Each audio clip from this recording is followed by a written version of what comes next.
तो आज का हमारा टॉपिक है digestion, absorption and metabolism of proteins. Carbohydrate का हम पढ़ चुके हैं। भोजन के मुख्य अवयव कार्बोहाइड्रेट, प्रोटीन एंड लिपिड। तो आज हम बात करेंगे प्रोटीन की। प्रोटीन की छोटी इकाई होती है, अमीनो एसिड्स होते हैं। जो हमारे खाद्य पदार्थ है उसके अंदर हाई प्रोटीन के अगर हम सोर्स कहें तो वो फिश होते हैं, मीट होती है, एग होते हैं और दूध होते हैं, मिल्क होते हैं। इसके अलावा जो अनाज है उसके अंदर गेहूँ है, सोयाबीन है, ओट्स है और बहुत प्रकार की जो दालें हैं हमारे उसके अंदर होते हैं। जैसे गेहूं के अंदर हम देखें तो ग्लूटेनिन, ग्लियाडिन और प्रोटीन उपस्थित रहती है जिसमें ग्लूटेन पाया जाता है। दूध के अंदर देखें casein, lactalbumin, albumin and myosin protein रहते हैं। मायोसिन मसल्स के अंदर भी हम देखते होते हैं। एग्स के अंदर एल्बुमिन एंड विटेलिन प्रोटीन रहती हैं। मीट के अंदर collagen, albumin and myosin protein रहते हैं। एक्टिन एंड मायोसिन प्रोटीन हम जानते हैं मसल कॉन्ट्रैक्शन के अंदर उनके रोल पड़ते हैं और कोलाजन फाइबर्स इसके अंदर उपस्थित रहते हैं। जो हमारी डाइटरी प्रोटीन्स है उसके अंदर mostly long chain amino acids होते हैं। और लॉन्ग चेन अमीनो एसिड्स की अगर हम बात करें तो लॉन्ग चेन अमीनो एसिड्स वो होते हैं जिसके अंदर पॉलीपेप्टाइड चेन है वो लंबी होती है। कहने का मतलब दो अमीनो एसिड्स के बीच जो लिंकेज होते हैं स्टेप, उसके अंदर पेप्टाइड बॉन्ड होता है। पेप्टाइड बॉन्ड के द्वारा जो अमीनो एसिड जुड़कर एक लंबी चेन बनाते हैं that is called long chain amino acid. Protein के डाइजेशन के लिए जो एंजाइम होते हैं उसको हम प्रोटियोलाइटिक एंजाइम बोलते हैं, जो प्रोटीन को ब्रेक डाउन करने का या डाइजेशन करने का काम करते हैं। प्रोटीन का डाइजेशन है माउथ से स्टार्ट नहीं होता। हम सब अच्छे से जानते हैं कि जो हमारी सलाइवा है, लार है, उसके अंदर टाइलिन और एमाइलेज एंजाइम उपस्थित रहते हैं जो कार्बोहाइड्रेट के डाइजेशन के लिए काम आते हैं, स्टार्च के डाइजेशन में काम आते हैं।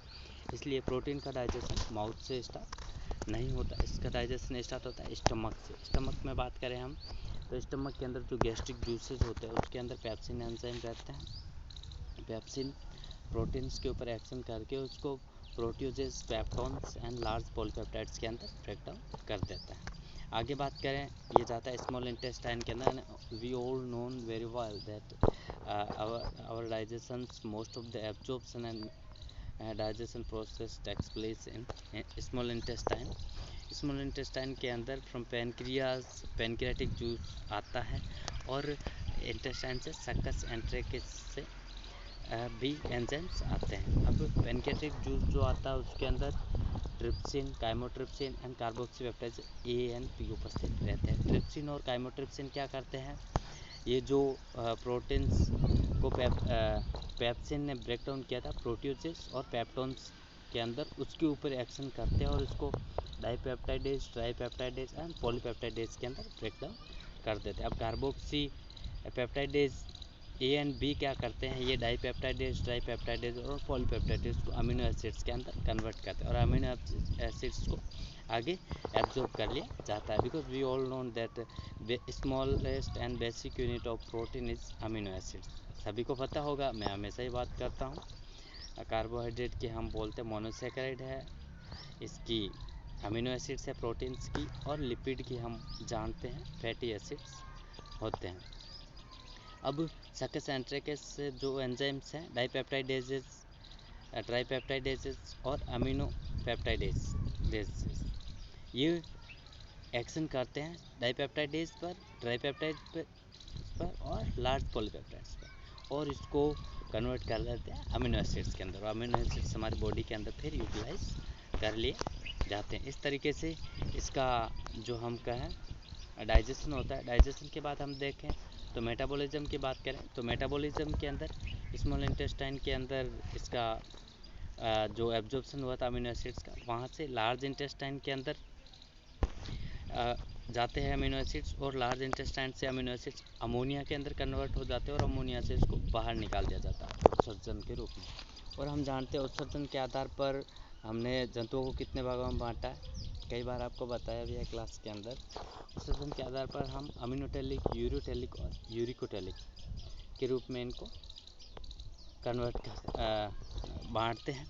अमीनोटेलिक वो होते हैं जो अमोनिया का उत्सर्जन करते हैं, यूरोटेलिक वो होते हैं जो यूरिया का उत्सर्जन करते हैं, और यूरिकोटेलिक वो हैं जो यूरिक अम्ल का उत्सर्जन करते हैं। हम यूरियोटेलिक में आते हैं क्योंकि हम यूरिया का उत्सर्जन करते हैं। अमोनिया बहुत जहरीली गैस है, इसके उत्सर्जन के लिए पानी की बहुत ज़्यादा ज़रूरत रहती है। तो जो अमीनोटेलिक होते हैं वो मोस्टली वाटर के अंदर पाए जाते हैं, और यूरिकोटेलिक वो होते हैं जिनको पानी बहुत कम मात्रा के अंदर मिलता है। ठीक है, आगे हम देखेंगे तो किडनी के अंदर भी इसका सिस्टमिक सर्कुलेशन के थ्रू जो प्रोसेस होता है उसके अंदर से हम देखें, जो अमीनो एसिड्स होते हैं किडनी में वो अमोनिया के रूप में कन्वर्ट होते हैं और अमोनिया जाती है सिस्टमिक सर्कुलेशन में। यहाँ से ये लीवर के अंदर जाती है और अमोनिया यूरिया के अंदर कन्वर्ट हो जाती है। यूरिया वापस सिस्टमिक सर्कुलेशन के थ्रू किडनी के अंदर आती है और किडनी से इसको बाहर निकाल दिया जाता है उत्सर्जन के रूप में।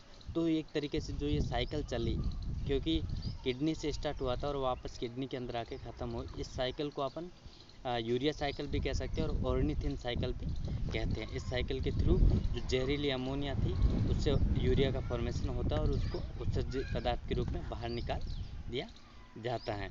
आगे हम बात करें जो लीवर है, लीवर के अंदर ग्लूकोनियोजेनेसिस प्रोसेस कैरिड आउट होता है। ग्लूकोनियोजेनेसिस प्रोसेस क्या है? Gluconeogenesis process one formation of glucose from new sources, क्योंकि हम जानते हैं ग्लूकोज का फॉर्मेशन कार्बोहाइड्रेट के अलावा किसी सोर्स से होता है, उसको हम ग्लूकोनियोजेनेसिस कहेंगे। ये कंडीशन तब अपियर होती है जब हम फास्टिंग और ऐसी कंडीशन में होते हैं जब कार्बोहाइड्रेट के द्वारा जो ग्लूकोज बॉडी के अंदर प्रोवाइड किया जाता है वो नहीं किया जाता, उस दौरान ग्लूकोज का फॉर्मेशन ग्लूकोनियोजेनेसिस प्रोसेस के द्वारा होता है।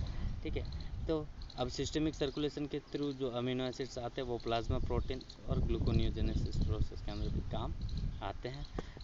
आगे हम देखें टिश्यू के अंदर देखते हैं तो अमीनो एसिड सिस्टमिक सर्कुलेशन के थ्रू आते हैं, यहाँ पर ग्रोथ और रिपेयर के अंदर काम आते हैं। अमीनो एसिड्स होते हैं वो एनर्जी प्रोवाइड करते हैं, एनर्जी यूटिलाइज भी होती है एंजाइम्स और हार्मोन्स के अंदर। तो इस तरीके से हम जानते हैं प्रोटीन का डाइजेशन, एब्जॉर्प्शन एंड मेटाबॉलिज्म हमने पढ़ा, कार्बोहाइड्रेट का हम पढ़ चुके थे।